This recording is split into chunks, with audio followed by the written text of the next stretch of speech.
Any tips for when you're going on a run, when you're prepping for a run? Yeah, with a stoma, you want to usually wear what's a waistband or a stealth belt. I got this high duty like waistband too, which is like it's almost like a, for lifting, but it helps me. It keeps things in place. So not everybody needs it. I've run without one before. I prefer to have a little more stability while I'm running. So yeah, you can definitely run it. It's no problem. And if you want to prep for the run beforehand, I would say just make sure that you have a proper seal. Check, and then you're gonna sweat. So when you get back, also check the seal, and if you need to put an extender on, you can when you're done with the run. But I do find it's easy to go on a run, and it feels good, and it's freeing, and it's just a reminder of how far you've come since surgery. People ask me, because it's like phantom limb, do I have phantom rectum? Do I have phantom butt? Because remember, I don't have one anymore, right? Well, I have a butt, but I don't have the anus anymore because they took it out because I have surgery, and now I have an ostomy. And without getting TMI, that's the deal. That's why I have a bag. I'm like Tony Stark, but without an arc reactor. I actually have a colostomy bag that to this day saves my life. So the question remains is, do I ever feel like I still have that old remnants of the past? Do I still feel like I have a rectum? Yeah, sometimes. It's called phantom limb sensation or phantom rectum. And basically the same kind of deal happens with people who are amputees, where they can kind of still feel their hands. It's a weird phenomenon. I can't explain it. And sometimes it just makes me feel like I have to go to the bathroom. And then they do say if you sit on the toilet, it kind of flexes that muscle and takes care of it. So yeah, not to be TMI, but does that occur? Yes. And it usually goes away pretty quickly. What does a bag look like? What does a 2-piece disposable bag look like? Right here. This is what it looks like. This is the front. This is the back. As you can see, it has a little nifty snapping contraption right there. So it just snaps right on, because I have a base on my actual abdomen, and the base looks just like that basically, and it snaps on. So then when I'm ready to change or dispose of the bag, you just snap it right off, throw it in a bag, just like a dog really. I'm kind of like a dog, I guess.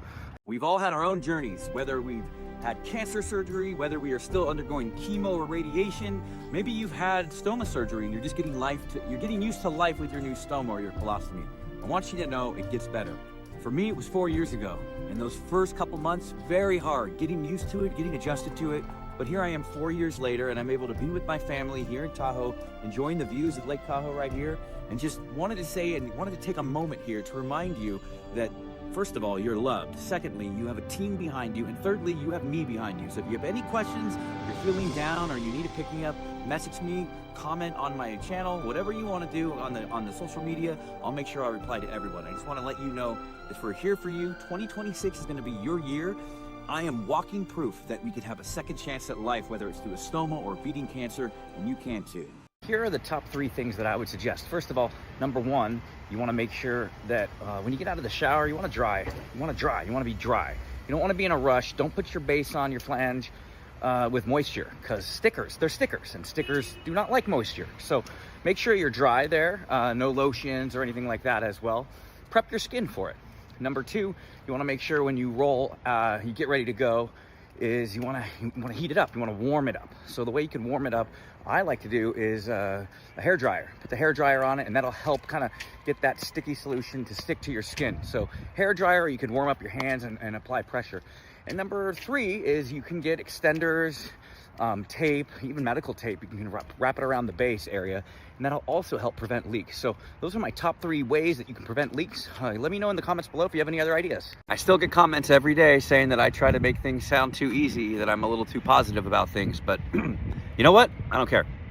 For me, it's all about keeping that positive mindset. Our regular minds tend to go towards the negative. Our autopilot tends to go towards the negative. We're harder on ourselves than anyone else, and I don't recommend that. I recommend trying to stay as positive as you can. And anything that I say that's easy, to me, I'm not trying to downplay it. I'm just saying that the more practice you get, the more easier it'll get, and the more second nature it'll get. So continue on, keep on keeping on, and just trust that every day it gets easier. And if you feel I'm too positive, I'm sorry about that. I'm not going to change. I'm going to always stay my positive self and try to bring that positivity to others. Life is 10% what happens to you and 90% how you react to it. You can't control all the setbacks or the bad news or the days that just hit harder than others. You can't do that, but you can control your response. That's the moment where you get to choose that you could either get right back up, reset your mindset, and keep moving forward, or you could choose the opposite, which is the negative. And you don't want to do that. That's what I try to tell my daughter. That's what I try to tell myself all the time. That's important. So whether you're dealing with everyday struggles or something as heavy as cancer or the onset of ostomy surgery, or you're struggling with your stoma right now, that truth still holds. Your reaction becomes your power. Seatbelts. How do you do a seatbelt with an ostomy? Let me tell you, it's exactly how you do a seatbelt without an ostomy. Well, no. I mean, you do have to be slightly aware. I usually wear a waistband or a stealth belt anyway, but yeah, when I put my seatbelt on, it's as simple as putting it on. I usually don't do it one-handed, but I'm holding the phone, but you put it right over here.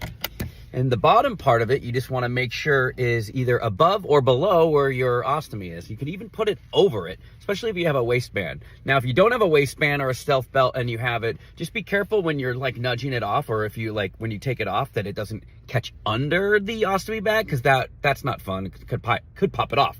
But yeah, you just have to be aware of it and content of it. But as long as you're wearing a seatbelt and you're on the road and you're driving safe, you should be okay. But like I said, you just want to fashion the bottom part of the seatbelt either above or below where the actual ostomy bag is, and you'll be good to go. So much going on in the world right now. Some good, some bad, lots of bad actually.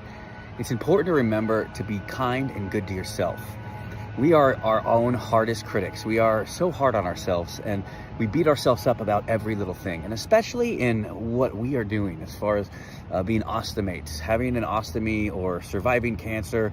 We beat ourselves up a little bit, even about the things like why me? Why do I get to survive and others don't? Or why me? Why did this happen to me? Instead of thinking about how it happened for you, right? Being an ostomy, having another chance at life. So I implore you, I beg you to keep that autopilot in the positive way. Try to remind yourself that things are great for you, that things are going to get better, hopefully for the world. And then as far as if everything else in the world is going to hell right now, at least you're in control of what you can do with your own mind. And your mindset is super important. So go about your day, try to be positive, and remember that life is here for living, and that this ostomy or surviving cancer is something that happened for you because you are meant to be here on this day. Can you drink alcohol? Can you drink beer? You sure can drink beer. Here's my beer right here. That rhymes. What am I, a poet and I don't know it? Jeez, there's a bad dad jokes. But yes, you can drink beer, you can drink alcohol. You just got to be careful. You don't want to dehydrate yourself. Our bodies work a little differently than most others, so you want to kind of stay hydrated. So if you're going to have a couple beers, have a couple waters. That's actually smart. That's going to delay the hangover or hopefully prevent it. So yeah, you could have a beer if you want. I just went on a run. I'm just enjoying a post-run beer because why not? Just throw all that hard work away with a beer. Why not? But yes, you can drink alcohol. Just be cautious, be safe, and obviously talk to your doctor if you're really concerned. But yes, I do occasionally drink the occasional beer. If you're heading into ostomy surgery, it's normal to feel nervous, especially going into the surgery. But here's something that most people discover afterwards, like I did, is that everyday life does come back. It actually comes back. Your morning starts with your regular routine. You'll empty the colostomy bag or switch it out if you need to. You make sure everything feels comfortable, maybe put a waistband on, get dressed, and you're good to go for the day. It just takes an extra minute or two from before, and then your day starts like everyone else's. So people with ostomies actually do go to work, we actually do exercise, we actually do travel, and we actually do spend time with family. Most of the time, the people you meet aren't even going to know you have one. They won't even know unless you tell them. So for many of us, the surgery isn't the end of a normal life. It's actually the beginning of getting your life back.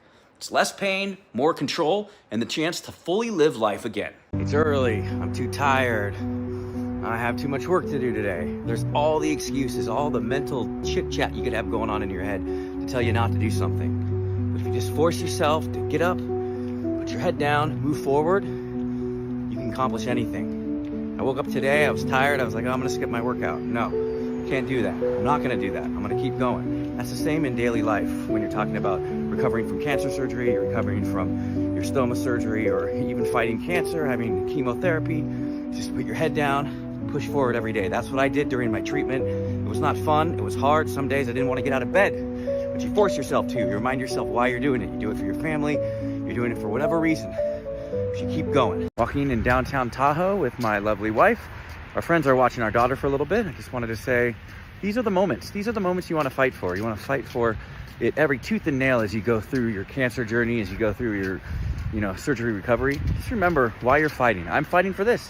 I'm fighting for my shy wife who's right there, and I'm fighting to be able to do these fun things and go to fun places. So just wanted to say that I'm here with you every step of the way. Remember why you're fighting, and you'll get through it. You just have to come prepared. I bring more bags than I normally would, just in case, you never know. I also bring trash bags to kind of keep everything together. And then when I'm done making a change, I usually walk outside and I'll take it to the trash so it's not in the house, you know what I mean? So everyone here knows that I have a stoma. They know I have an ostomy. They're very supportive, and no one thinks the wiser. No one cares. Everybody's kind of busy with getting together and having that friendship and kinship. So to be honest, it's really easy when you're on a trip. You just have to come prepared. Don't make it difficult for yourself by not coming prepared. So bring enough supplies, bring enough bags, bring more than you think you know, and then you'll be set for the whole trip. Can you do sit-ups with the stoma? Yes, you can, but with a strong caveat. We have had major surgery in our abdominal area. They have to break through the abdominal wall to get that stoma to come out and say hello to us through our stomach.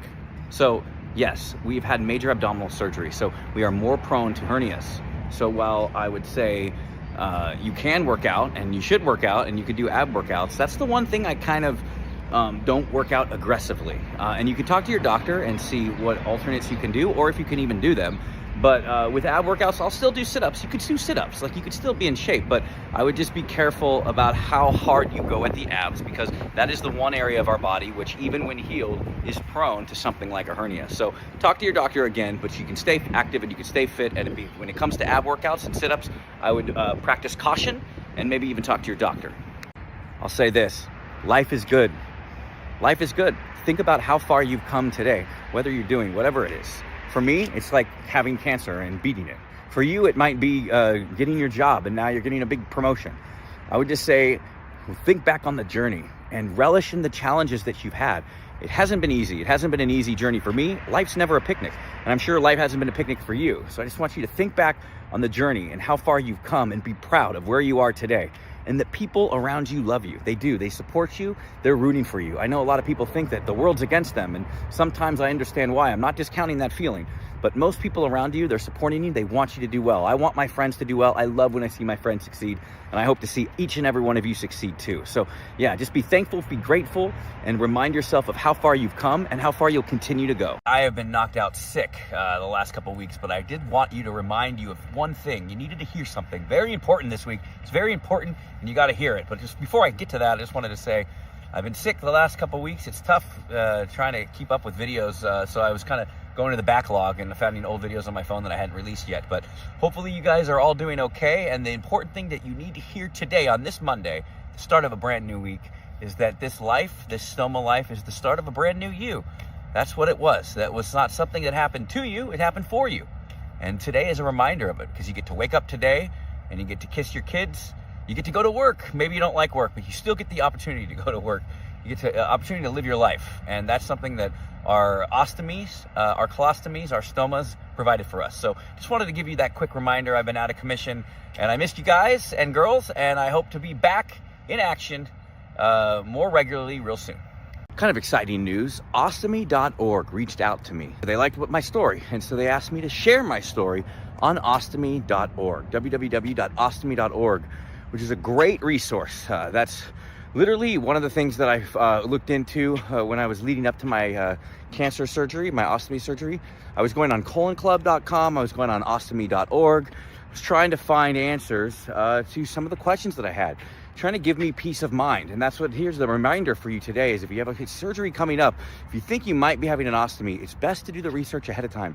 It's going to give you peace of mind. It's going to make you realize that this is not going to be the end of the world. It's going to be the start of a new world. But yeah, shout out to ostomy.org. They have a great resource there. You can go to their channel, or their page rather, and you can scroll down and you'll be able to see my blog entry, which talks about my journey, and you can see the path that I got to here. But also, it's a great resource if you have surgery coming up, and I highly recommend it. Ostomy.org. All right, can you swim with a stoma? Can you go in a swimming pool? Yeah. You know, you can actually, the bags are so protective, you could actually go in the pool with just the bag attached to you, and you're in the pool.